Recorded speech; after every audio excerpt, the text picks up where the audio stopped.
Y esa idea de que el mundo es solo uno y que está interconectado no podría ser más obvio en este momento con la crisis en la que estamos con el coronavirus.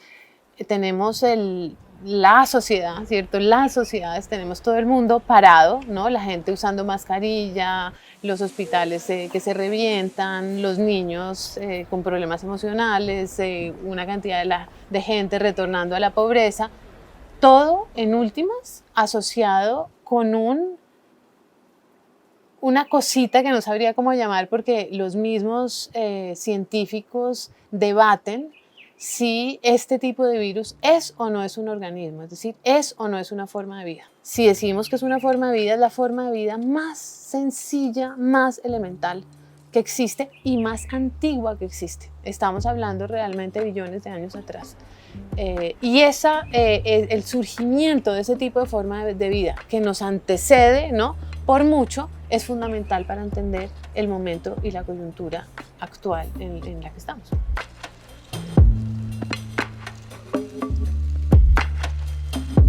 Esa separación, llamémosla naturaleza y sociedad, aunque puede tener otros conceptos, otras palabras para designarlo, te ayuda a separar el mundo como en dos grandes campos.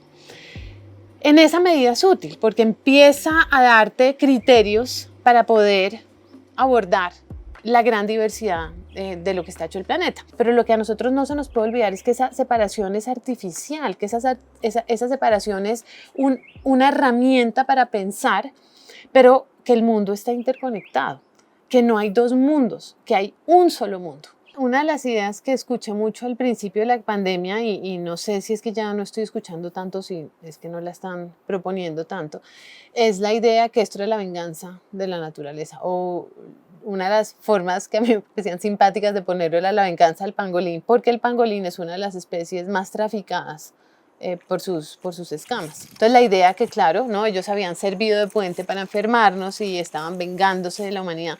Pero hay una cosa básica, como decía Stephen Jay Gould, y es que la naturaleza es amoral. La naturaleza, ¿cierto? Cuando hay un ciclón, el ciclón no dice, uy, voy a ir allá y voy a acabar con ese pueblito. El ciclón pasa.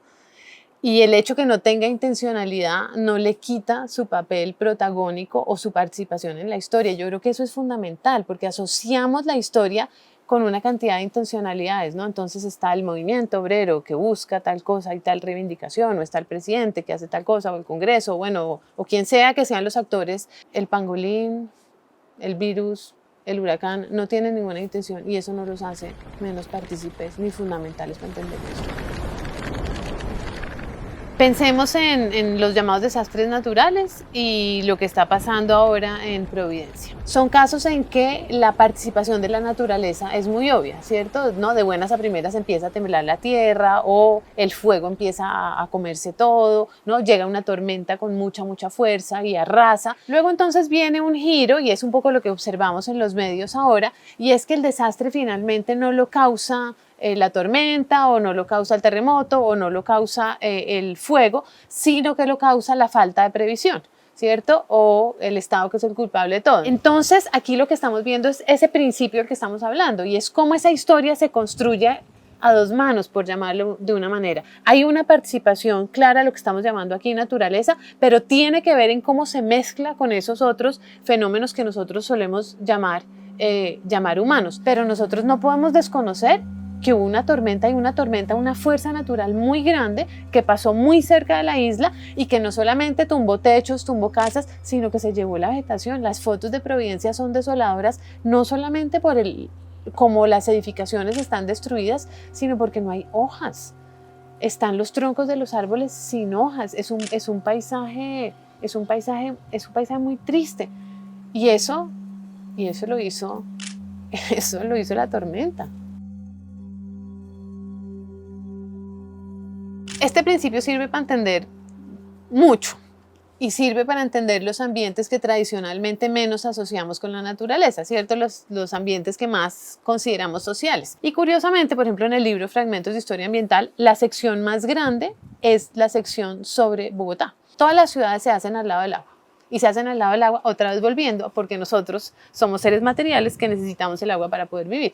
Entonces, Bogotá surge donde están el río San Francisco y el río San Agustín, y el río San Francisco y el río San Agustín no salen del espacio sideral, sino que vienen de los cerros y vienen del páramo que está detrás. Entonces, la ciudad ocupa un espacio desde el principio, pero la ciudad desde el puro principio está conectada con otro espacio que es de donde viene el agua. Con el paso del tiempo, la ciudad va creciendo, va ocupando un espacio más grande y va chupando recursos de un espacio también mucho más amplio. Los ríos San Agustín y San Francisco no solamente sirven para recoger el agua, sino sirven como cloaca, dejan de ser útiles, entonces se pasa a recoger agua del río San Cristóbal. El río San Cristóbal no es suficiente, se pasa a recoger agua del río Tunjuelo. El río Tunjuelo viene del páramo más grande del mundo, que es el páramo de Sumapaz. Entonces Bogotá va expandiendo sus tentáculos a un territorio más amplio. Eso no es suficiente, empieza a recoger agua de la parte alta del río Bogotá.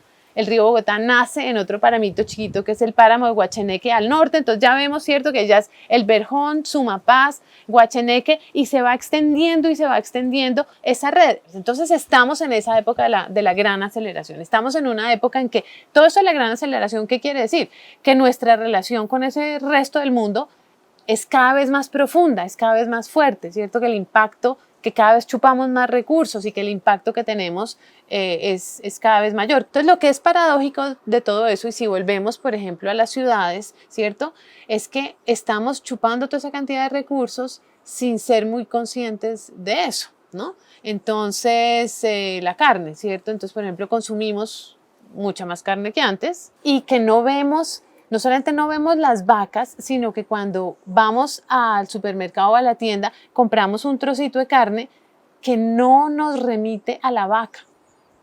Igual que cuando nosotros abrimos la llave, eso no nos está remitiendo al páramo. Entonces, esa distancia, que es una distancia física, pero es una distancia conceptual, facilita que nosotros sigamos por el camino por el que vamos. Si tú entiendes esta idea de que nosotros no estamos separados del resto del mundo, ¿cierto?, sino que hacemos parte de esa casa común, tienes varias ventajas en ver el mundo más amplio, o como me gusta a mí decirlo, en ver el mundo más colorido, en dejar de ver en blanco y negro, solamente en tonos de rojo y ver verde, azul y amarillo. Hay un historiador que dice eso muy bonito, dice que la historia ambiental es como un nuevo ángulo de ataque. Entonces son viejos problemas, viejas preguntas, pero que tú abordas desde otro lado y por lo tanto la ves distinta y haces una historia y una comprensión del mundo más rica. El ejemplo que a mí más me gusta viene del libro Paisajes de Libertad, que acaba de publicar la editorial de la Universidad de los Andes.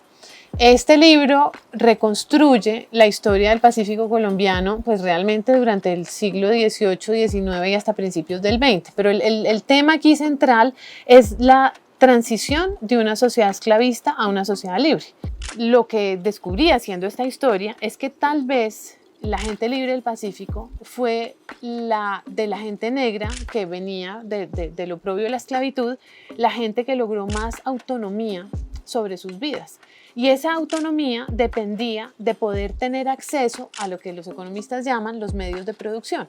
Fue el acceso a ese medio muy diverso, que repito, incluye el agua, incluye la vegetación, incluye los suelos, lo que les permitió decir: hoy voy a cazar, hoy voy a cultivar maíz, hoy voy a ir a la platanera, hoy voy a ir a sacar oro, hoy voy a ir a sacar platino, y no tener que estar como la gente libre en otros lugares: no, es que hoy me toca ir a cortar caña porque pues yo no tengo nada, no tengo en qué caerme muerto, y entonces tengo que seguir trabajándole al mismo señor que era mi amo en ese momento y que ahora es mi jefe. Y lo que sucede en el contexto de la segunda mitad del siglo XIX y la primera mitad del XX es que la economía del Pacífico está en decaída, la economía minera está en decaída por una historia que no viene al caso contar ahora. Y eso facilita que la gente negra libre tenga acceso a las minas por arriendo, por compra o porque sencillamente usan las minas que estaban abandonadas, y tenga acceso al bosque de donde empiezan a extraerse productos para vender. Entonces, si nosotros no entendemos ese contexto ambiental, no entendemos la vida de la gente que fue libre, no entendemos el significado de la libertad y no entendemos parte de los pilares de la historia política del mundo que construimos y del mundo que valoramos. Estamos todavía en la mitad de la pandemia, ¿no? Nos falta todavía su buen año de de pandemia, y la pandemia ha causado mucho dolor, entonces cuesta mucho hablar de las posibles oportunidades que abre la pandemia, pero digamos reconociendo eso, yo esperaría que esta sea una oportunidad para que pensemos más en esa forma de vida que tenemos en este mundo, ¿no? Que entendamos que nosotros no estamos aquí solos, que el mundo es uno, que tenemos esa casa común, que veamos el mundo con más colores, que lo veamos más completo, que lo entendamos mejor y que seamos más responsables de la manera como vivimos hoy.